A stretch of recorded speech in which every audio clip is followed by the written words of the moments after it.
Bom, boa tarde a todos, sejam bem-vindos. Eu espero que o som esteja correto, não esteja com nenhum problema, pois essa já é a segunda vez que estou tentando gravar esta aula. Bom, em todo caso, é com muito prazer de que nós damos por iniciado a segunda aula do curso de Historiologia e dessa vez, como vocês podem ver na imagem, nós temos agora um slide para ser repassado, eu até agradeço ao Nathan Falbo que conseguiu me disponibilizar estas imagens. E desta vez nós vamos prosseguir com as escolas da historiografia e os dois assuntos que serão abordados nesta aula residirão na historiografia eclesiástica e medieval e na historiografia renascentista e moderna. Mas antes de nós continuarmos estes conteúdos que nós iremos abordar, que são novos, eu gostaria de fazer aqui algumas colocações a respeito mesmo do próprio curso e também sobre alguns outros pontos que eu acho que serão benéficos para os senhores. Em primeiro lugar, eu gostaria de ressaltar aqui um ponto que talvez não deva ter ficado tão claro na aula anterior, de que a divisão que nós realizamos neste curso, ou seja, a primeira parte, que é a parte da historiografia, e a segunda parte, que é a parte propriamente da historiologia, e a terceira e última parte, que seria a aplicação de todos estes conceitos, de todas essas ideias que nós repassamos, em todas essas aulas, essa divisão ela é muito arbitrária. O que não quer dizer de que ela esteja completamente errada, porque, como nós já passamos na primeira aula, existe uma certa tensão entre o que seria a historiografia e o que seria a historiologia. E que, apesar dessa tensão existir no sentido mais abstrato do termo, existe uma correlação muito próxima entre o que seria uma historiografia, ou seja, uma metodologia, etc., e o que seria uma historiologia. Uma dessas interligações nós iremos repassar nesta aula. Mas, lembrando, nós só poderemos afirmar taxativamente o que seria uma historiologia e os seus pontos fundamentais quando nós terminarmos essa parte da historiografia. O segundo assunto que eu gostaria de ressaltar para os senhores é de que logo nós estaremos disponibilizando uma obra historiográfica que se chama O Ciclo Cultural Brasileiro, é o primeiro volume escrito por mim, que será publicada pela editora do Contos Acadêmicos. Nós ainda não temos nenhuma data específica, mas eu já estou anunciando isso por uma razão muito simples, porque na parte da aplicação da historiografia e da historiologia, existe uma série de elementos que deverão ser levados em conta, e eu já estou recomendando esta obra para os senhores para que tudo fique devidamente claro assim que nós terminarmos este curso. Pois eu acredito que nesta obra, onde eu aproveito os fundamentos filosóficos do Mário Ferreira dos Santos na aplicação dos ciclos culturais e a metodologia documental e analítica do Eric Voegelin, que se trata propriamente das fontes teoréticas, eu acredito que estas duas junções podem dar um certo resolver na historiografia, as metodologias que já são usualmente utilizadas, e podem dar um prosseguimento muito forte a respeito daquelas teorias do Eric Voegelin e do Mário Ferreira dos Santos, dando mais possibilidades à história. Então, vamos continuar aqui ao estudo das escolas da historiografia. Como os senhores já devem estar olhando os slides, podem ver que o primeiro tópico nós vamos ter de fazer uma retomada dos assuntos historiográficos, que se trata do influir da percepção histórica e a historiologia. Se os senhores assistiram à aula anterior, os senhores terão em mente já de que eu foquei muito na parte do influir da percepção histórica e a sua influência propriamente dita no quão os historiadores e na própria sociedade mesma este influir, esta percepção histórica, tem como validade e tem como essencialmente necessário para que exista uma historiografia. De modo que ficou devidamente claro a importância da percepção histórica para que houvesse uma historiografia.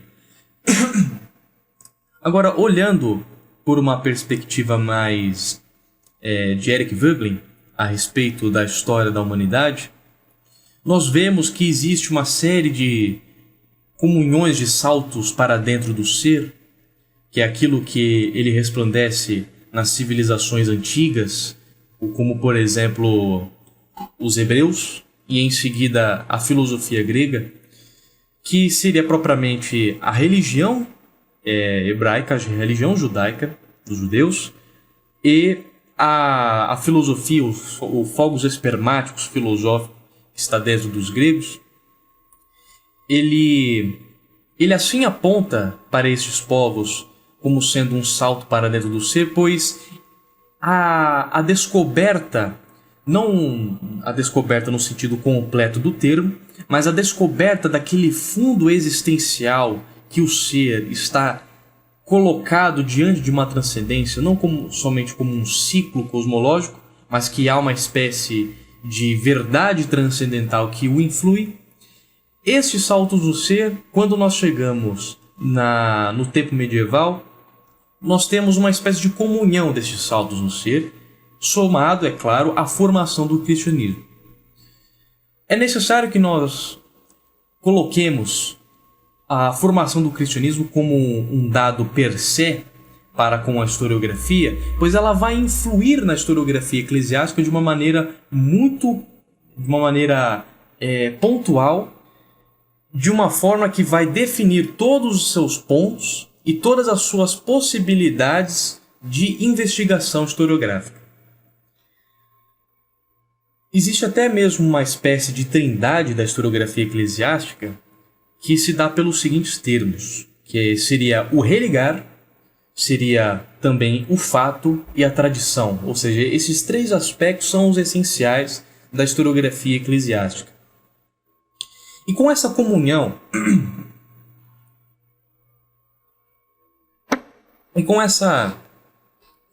de saltos para dentro do ser, que vão formando e dando forma para a sociedade ocidental e europeia daquele tempo, dos medievais, e a influência propriamente dita do cristianismo per se, dado per se, destes fundamentos que nós acabamos de dar, toda uma classe intelectual, sobretudo os historiadores, passam a entender os fatos não só no plano temporal, mas no plano cosmológico. E este plano cosmológico de que nós tratamos, ele já estava presente em Heródoto, do qual nós já tínhamos tratado na aula anterior. Isso quer dizer o seguinte, de que os primeiros fundamentos historiológicos, eles já estão presentes aqui. Ou seja, é uma espécie de transferência ou de abrangência da percepção do histórico, como o todo acontecer. Dessa forma, o fato histórico ou os acontecimentos não são encarados pela historiografia de tipo eclesiástica como uma mera sucessão de acontecimentos que se dão no tempo. Mas estes acontecimentos que se dão no tempo, eles têm de ter alguma coisa anterior a eles que os dê fundamento, que os dê as suas potencialidades para que pudessem ocorrer. De modo que, no plano temporal, se assim entendêssemos o fato estaria reduzido a ele mesmo. Mas com a historiografia eclesiástica, com uma influência muito forte dos campos teológicos e filosóficos da história, não no sentido completo do termo, como nós veríamos, por exemplo, em Hegel, que ainda não existe, o fato histórico agora ele é tomado no seu sentido mais completo do termo, ou seja, o fato histórico ele está inserido no todo acontecer. De modo que a historiografia eclesiástica, quando ela vai surgindo, ela vai tomando sua forma, a sua composição interna, ela agrega tanto aquela abrangência de percepção do histórico, como também dá a um anseio de continuar o fluxo dos acontecimentos históricos no seu sentido da percepção. Ou seja, a princípio, a historiografia de tipo eclesiástica, dentro da Igreja Católica, dentro da Igreja cristã, ela soma tanto esta abertura para com o todo o acontecer, somado, é claro, aos anseios de dar por continuidade o conhecimento daqueles fluxos, daqueles fluxos históricos e inclusive o seu conhecer. Ou seja, há 3 aspectos aí de que nós estamos falando.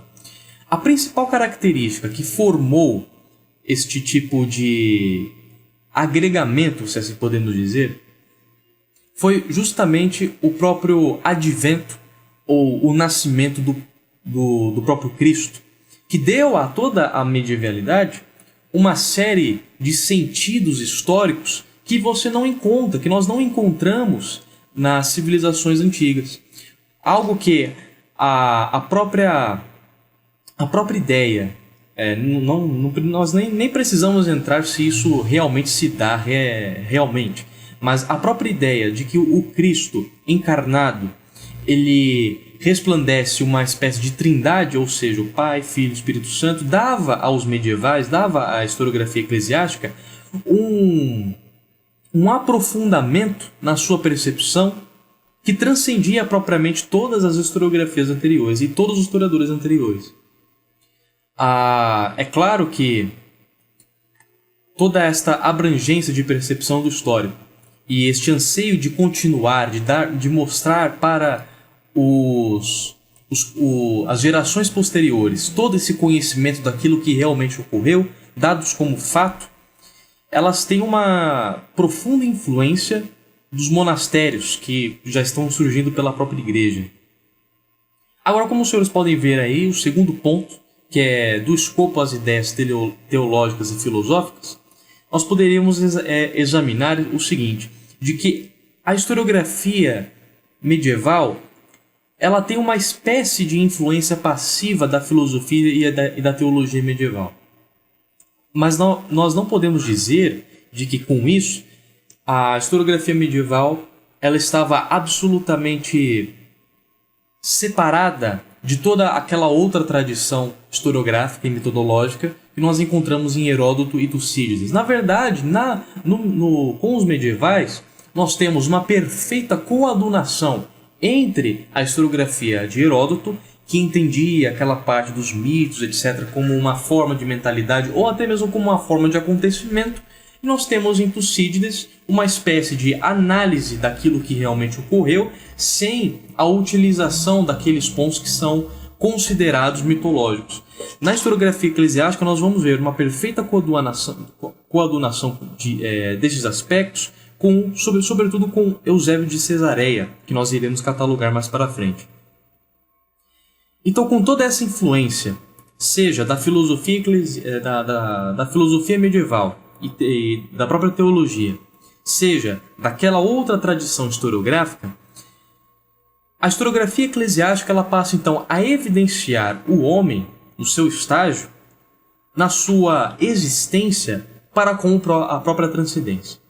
Isso quer dizer o seguinte, os historiadores medievais, eles não somente entendiam a história, isso, claro, fazendo jus àquilo que nós afirmamos, não somente entendiam a história no seu acontecer temporal, mas no seu acontecer cósmico. Isso quer dizer que o homem, diante da sua existência, ele se encontra, ele está de face para com tudo aquilo que está transcendente a ele e que ele almeja alcançar. Em suma, a principal lição que é dada pelos medievais, pela historiografia eclesiástica é esta, de que o homem ele não está sozinho no mundo diante de toda essa história, diante de todos os fatos históricos, mas de que ele está mergulhado numa espécie de transcendência e que ela, inclusive, veio a ele em um fato histórico, que seria dado pela própria vinda do Cristo.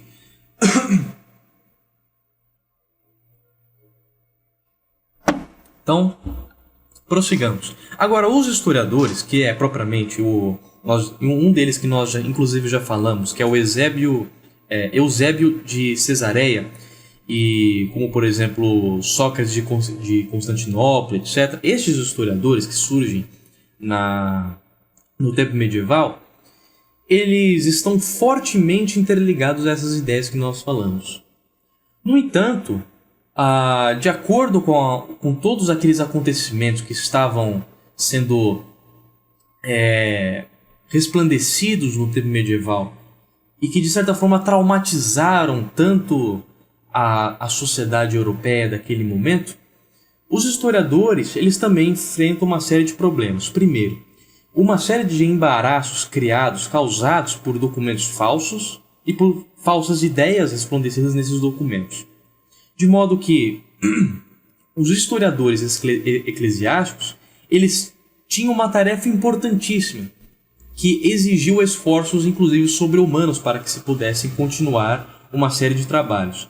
Primeiro, os historiadores daquela época tinham que estar relacionados necessariamente, como nós já dissemos, ao campo da filosofia e ao campo da teologia.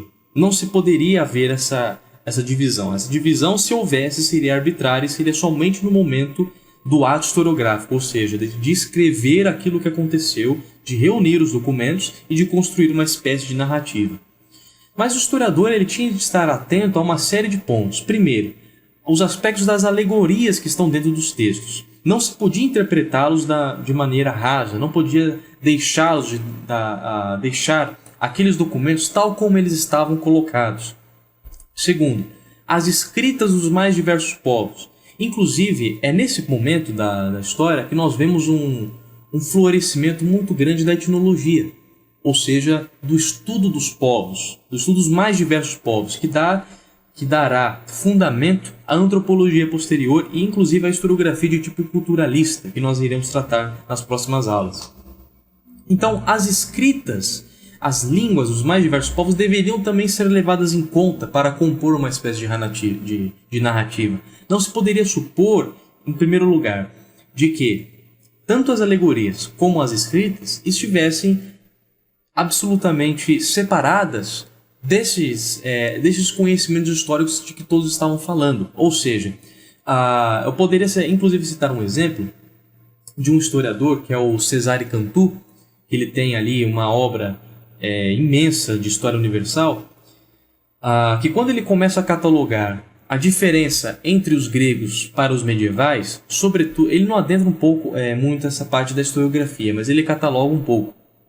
Mas quando ele faz essa diferenciação, ele enxerga que os gregos, a despeito de algumas ideias que eram recorrentes naquele tempo, enxergavam nos próximos, tanto remotíssimos como também estavam ali presentes naquele momento, nos povos que estavam ali ao lado deles, enxergavam estes povos às vezes como espécimes inferiores, mas sempre entendiam, apesar de tudo, eles como humanos. Mas eram povos tão diferentes que às vezes estavam excluídos de todo aquele panorama.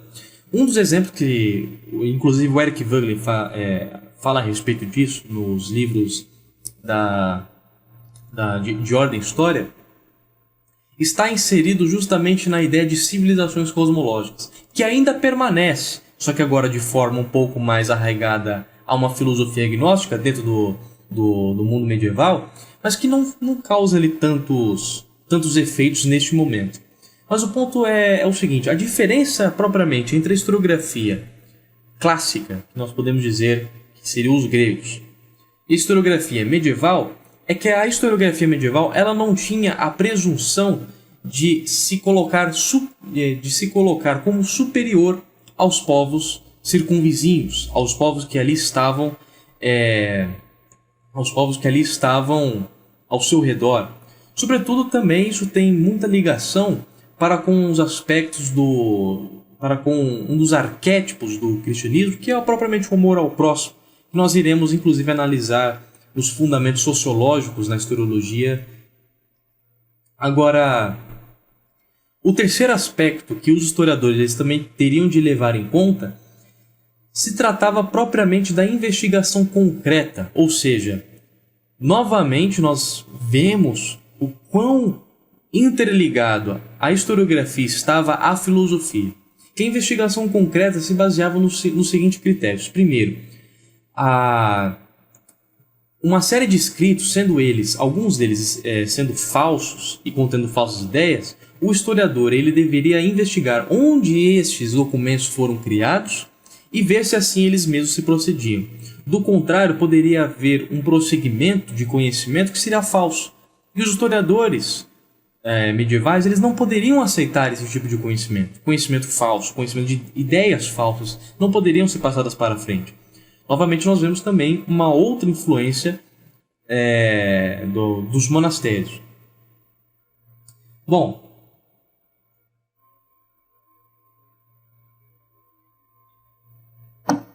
de maneira que assim fica para nós claro o quão, novamente dizendo, a percepção histórica influi na historiografia. E a percepção histórica ela é propriamente um dos fundamentos da historiologia. A historiologia, como nós já catalogamos, ela é o estudo do conhecimento histórico. E os historiadores medievais, ao invés de catalogarem somente os fatos brutos, eles tinham altos fundamentos historiológicos que permitiam uma ampla análise e uma vastíssima possibilidade de articular uma série de documentos, como nós vimos, a partir de certos arquétipos, como por exemplo a ideia de fato cosmológico, considerado no seu sentido ontológico, que vem desde uma discussão lá desde o filósofo, desde Parmênides, e que vai para Protágoras, e que depois Sócrates resolve o problema e Platão dando uma melhor acepção do que seria um fato, né? Não no sentido histórico, mas que seria um fato no sentido cosmológico. E os historiadores medievais eles aproveitam isso e levam em conta e fazem trabalhos muito expressivos. Tanto que muito daquilo que os filósofos e os teólogos medievais vão aproveitar está inserido nas obras historiográficas. Muito daquilo que é produzido no tempo medieval está interligado às obras historiográficas. Não há nem como negar isso. Agora, no desenvolvimento de todas essas ideias que nós catalogamos, sendo, portanto, até o momento, a historiografia eclesiástica tendo o seu mais alto grau de conhecimentos atingidos pelo ser humano neste momento, nós já podemos passar para o próximo assunto, que reside na transição dos períodos medievais e modernos. Como nós já catalogamos isso de maneira, inclusive, até cansativa, que é o fato de que nós temos sempre de analisar uma espécie de fundo social ou um fundo cultural antes de analisar as metodologias que são criadas, creio que uma boa análise sobre os acontecimentos, pelo menos sobre as linhas que vão se tomando na modernidade a despeito do passado medieval, assim como eles enunciavam, será benéfico para a compreensão da historiografia de tipo renascentista ou moderna, como assim eles diziam. Então, no desenvolvimento histórico da civilização ocidental, nós vamos tendo uma série de acontecimentos que vão definindo um pouco o panorama intelectual posterior. Primeiro, existem duas linhas que, a partir de Eric Voegelin, podem ser catalogadas como linhas mais gnósticas, ou que têm um fundo de gnosticismo, apesar de terem certos aspectos que estão corretos, tem um fundo de gnosticismo que define o que será analisado posteriormente. Mas existem duas linhas que não necessariamente se interlaçam a este fundo gnóstico que nós podemos catalogar. A primeira linha, ela surge ainda no tempo medieval, que é a linha de tipo nominalista, e a linha que já surge já nos tempos modernos, que é a linha cartesiana, de René Descartes. Nós não pretendemos, é claro, analisar filosoficamente o nominalismo, nem mesmo o cartesianismo, pois estenderia a nossa aula em um tempo muito longo e que não seria benéfico para os senhores. Apenas agregaria um pouco mais de conhecimento filosófico, mas como o nosso tema, por enquanto, é historiografia, nós vamos apenas catalogar por alto. O ponto é o seguinte: nesse momento da história, em volta ali entre 1300 até 1500, que é propriamente estes anos que vão se alterando aquilo que seria o passado medieval e a presença moderna na intelectualidade, nós vamos percebendo uma série de fluxos intelectuais que são muito expressivos. Primeiro, as discussões que vão acontecendo no campo da historiografia, pelo menos, ela se limitava a essas duas vertentes que nós catalogamos, que é a nominalista e a cartesiana. Um dos pontos principais do nominalismo era de que os fatos assim considerados, eles não poderiam ser considerados como ontologicamente ou como fatos cosmológicos, como, por assim dizer, no sentido cosmológico do termo. Mas os fatos eles seriam apenas considerados metodologicamente. Ou seja, há um todo abismo entre aquela tradição começada desde Parmênides e que passa para Protágoras nas suas duas discussões opostas e que vai para Sócrates e depois Platão, e aproveitada pelos medievais, dando todo um fundo existencial para estes fatos, para o que seria um fato, e o nominalismo, por sua vez, ele exclui toda essa tradição, enunciando o seguinte, que os fatos considerados como objetos singulares não podem haver nenhuma classificação. Ou seja, para a escola nominalista, pelo menos na vertente historiográfica, os fatos são meros objetos singulares. É claro que, desde logo, nós já podemos perceber o seguinte, de que o simples fato de enunciar os fatos como objetos singulares e enunciando em seguida de que não pode haver classificação por eles serem singulares, já é uma classificação. É claro que nós não vamos adentrar tanto esse assunto no momento, nós pretendemos apenas catalogar por alto a fundamentação da historiografia moderna e depois nós vamos tecer as críticas necessárias. Mas em todo caso, a linha nominalista ela é justamente a que vai dar o método, a funcionalidade do método para a historiografia moderna. A segunda escola, que é a cartesiana, que vai influenciar também a historiografia, ela apenas vai dar uma espécie de influência naquilo que reside de sujeito e objeto histórico. Ou seja, em qual medida seria o sujeito uma influência na história e qual seria os objetos uma influência na história. Tanto que é a partir desse momento que uma série de historiadores, inclusive nós iremos catalogá-lo, como inclusive o Petrarca, que nós iremos catalogá-lo posteriormente, ele é um dos historiadores que enaltece um pouco da história natural, etc., e que se resplandece em várias outras vertentes, que essa divisão que acontece entre uma história no sentido subjetivo e uma história no sentido objetivo, ela se resplandece estritamente dessa forma. Uma história no sentido do sujeito seria uma história política, por assim dizer. E uma história no sentido do objeto seria uma história no sentido natural, dos acontecimentos, dos fatos naturais, considerados na sua naturalidade, na sua natureza essencial. Mas todo este refluxo intelectual na transição dos períodos medievais, do período medieval ao período moderno, é uma tentativa, assim mesmo como catalogado pelo Eric Voegelin, de voltar àquele fundo gnóstico que já existia nos tempos anteriores. Ou seja, exclui-se toda aquela interligação dos fatos no seu sentido cosmológico para com o seu sentido histórico propriamente dito, e se exclui também toda aquela abrangência, aquela percepção do histórico que se tinha anteriormente. No fundo,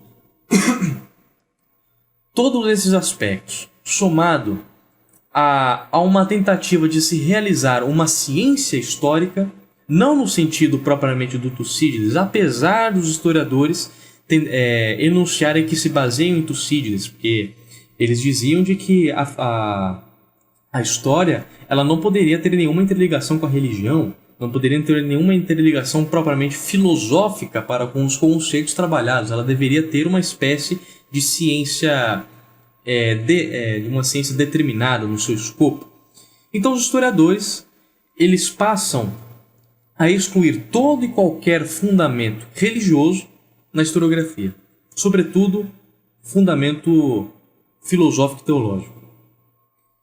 E todas essas contraposições historiográficas, elas vão dando, então, uma espécie de método para a historiografia, pois se por um lado os historiadores não podem mais utilizar os fundamentos medievais, e eles também não podem mais utilizar aqueles fundamentos que são propriamente transcendentes ao ser humano, então tem de se criar algum tipo de método que possa reger todos estes intelectuais a realizarem seus trabalhos. E é aí que surge a ideia do método como fonte e princípio. O método, neste momento, ele não reside naquilo que os medievais enunciavam e tentavam, como por exemplo tentar interligar aqueles pontos das alegorias, da escrita e da investigação concreta, comunhando numa espécie de narrativa, e inclusive para repassar este conhecimento às próximas gerações. Mas o método, neste momento, ele apenas tem na sua estrutura uma espécie de recorte metodológico, ou seja, uma redução dos fatos ou seja, o método neste momento, ele apenas faz um recorte metodológico e inclusive temático da história. Começa-se então a fazer uma série de subdivisões na historiografia e que, se por um lado foram benéficas para se analisar determinados pontos, aquele sentido universal da história foi se perdendo. Pois, na medida em que se foi realizando a sobreposição do método a todo aquele fundo factual da história, foi se reduzindo também os fatos, no seu sentido cosmológico, no seu sentido transcendente, a uma mera sucessão de fatos que se sucedem na história. Mas nem mesmo isso o método ele poderia ser capaz de catalogar completamente. E por quê? Por uma razão muito simples. Porque uma vez que o método ele tem como objeto aquilo que ele mesmo permite, ou seja, o método que surge agora no tempo moderno, ele visa apenas fazer este recorte, ou seja, pegar algum fato específico ou pegar algum tema específico. Vamos citar, por exemplo, aqui a política. Então, o que faz o método neste momento? O método ele pega alguns elementos da política, por exemplo, e reduz todos os fatos históricos, todo o acontecer humano à própria política. E o filósofo Olavo de Carvalho, inclusive no seu livro A Filosofia e seu Inverso, ele tece ali diversas críticas a respeito do que seria este advento do método como fonte de princípio, e inclusive cataloga ele como metodocracia. É claro, nós podemos analisar estas influências e esta crítica que o Olavo de Carvalho faz ao método neste momento, posteriormente na parte da historiologia, que ficará muito mais claro.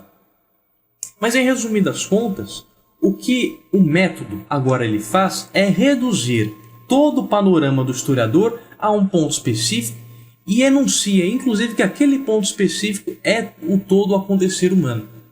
É claro, nós não vamos encontrar esta ideia expressamente dada na historiografia moderna, sobretudo com o Petrarca ou inclusive o Nicolau Maquiavel, que nós iremos tratar mais adiante. Mas se nós analisarmos pontualmente os fundamentos que esses historiadores têm neste momento, nós veremos, no final das contas, de que uma espécie de metodocracia está presente aí, de que é uma espécie de inversão daquilo que o historiador ele pode captar e daquilo que ele quer captar na sua metodologia considerada. Em resumidas contas, o método ele passa a ser o fundamento para uma historiografia. Enquanto nós já podemos inclusive fazer uma espécie de comparação com os medievais, e nós veremos que se por um lado os medievais eles tinham como princípio a ideia de repassar conhecimento a partir de todos esses estágios alcançados pela humanidade, a historiografia moderna ou renascentista ela reduz todo o seu panorama a uma espécie de problema metodológico, como se a própria realidade histórica tivesse de se resolver em uma espécie de método, concebida por algum grupo ou concebida por algum intelectual específico.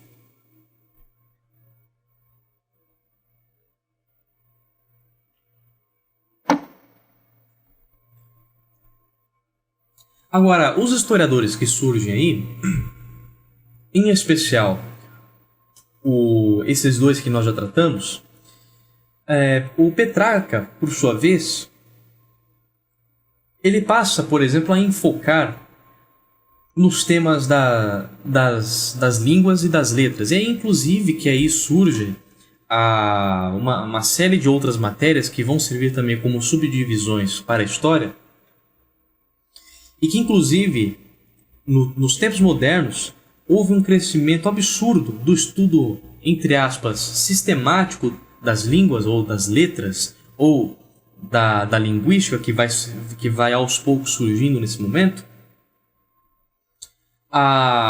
Ele cria uma espécie de metodologia para analisar esse tipo de coisa no meio da história, para dar alguns fundamentos historiográficos, é claro, ao estudo, digamos assim, ao estudo das línguas. Por outro lado, nós vemos com Nicolau Maquiavel a tentativa de se fazer uma história política, que nós já acabamos de catalogar. E ao mesmo tempo em que ele faz uma história política, ele advoga o poder de ter criado uma espécie de ciência política, que inclusive vai seguir uma linha aí que percorre até os dias atuais. Só que com Maquiavel nós temos, na criação da historiografia, entendendo a história nem mesmo como Petrarca, que seria um fluxo de acontecer, e muito menos como os historiadores, no sentido moderno do termo, que entendiam a história como a sucessão de acontecimentos políticos ou, inclusive, sociais e econômicos, mas com Maquiavel nós temos um agravante maior, que seria a história compreendida como uma forma de poder. Não é preciso dizer muito de que muitas das ideias de Maquiavel, inclusive nas próximas aulas, eu gostaria de ler alguns textos a respeito sobre esse assunto, acho que agora não é o momento exato. Então não é preciso dizer muito de que muito das ideias políticas deste momento e das ideias, inclusive sociais, elas passam a influir também na intelectualidade. Agora, toda esta situação, ela cria para os historiadores uma série de problemas. Primeiro, em qual medida o método ele irá ser suficiente em si mesmo? Em qual medida ele não irá ser suficiente? Em qual medida a história ela realmente é uma forma de poder? Em qual medida toda esta gama de historiografia que estava sendo criada pela historiografia moderna e renascentista, em qual medida ela poderia analisar a história sobre um panorama estruturalista ou se poderia identificar uma espécie de unificação? Em suma, o que passa a surgir nesse momento é o seguinte: se realmente houvesse uma necessidade de se estudar a história por estes métodos criados neste momento, teria de se resolver a seguinte questão: mas onde está, portanto, a razão da história existir? Se já que não existe aquela razão religiosa ou a razão no sentido cosmológico do termo, transcendental? Se não existe essa razão, se nós já excluímos, isso quer dizer que ela deve existir em algum outro lugar, em algum outro lugar, que deve ser dado pelo próprio método, que deve ser dado por essa própria influência deste fluir da filosofia moderna. Em suma, o que nós veremos daqui adiante é uma série de tentativas pelos próprios historiadores, inclusive por alguns filósofos, para tentar resolver estes problemas que foram criados pela historiografia moderna ou pela historiografia da Renascença. E a conclusão, por ora, que nós podemos tirar de todos esses acontecimentos e de toda esta formação da historiografia é de que o legado da historiografia moderna nada mais é, no momento, do que um problema metodológico. Inclusive, eles reconhecem isso. Mas não é somente um problema metodológico, como nós já vimos. No fundo, a historiografia moderna ela tem um problema de percepção histórica. Coisa que você não poderia identificar ou não conseguiria identificar na historiografia medieval e até mesmo na historiografia grega. Apesar, é claro, dos seus problemas que eles enfrentavam social, econômico ou até mesmo politicamente. No fundo, não se pode negar de que o advento da historiografia, da história científica, da ciência histórica, não se pode negar de que o advento dela criou uma série de embaraços e uma série de divisões que, no fundo, não eram tão necessárias a serem realizadas. Por um lado, existe um mérito que nós devemos reconhecer na historiografia moderna, que vai surgindo neste momento, que é a abertura de uma análise no seu sentido mais especializado. Como, por exemplo, nós já citamos a ideia de história política, a ciência política propriamente dita, a ideia de história das línguas que vão se formando e que foram tomando uma série de formas. No entanto, apesar deste engrandecimento no momento, nós vemos um perfeito refluxo, não no sentido completo do termo, mas nós vemos um perfeito refluxo no que concerne a história no sentido do próprio ser humano. E é aí que vai se criar, a partir desse momento, com uma série de outros filósofos e intelectuais, a tentativa de criar outras ciências baseadas na mesma percepção deste método, ou seja, na mesma percepção desta espécie de metodocracia. Então eles vão criar outras ciências para resolver esses problemas. É aí que vai surgir, por exemplo, os estudos da antropologia, os estudos da sociologia, que vão surgindo a partir desse momento. Bom,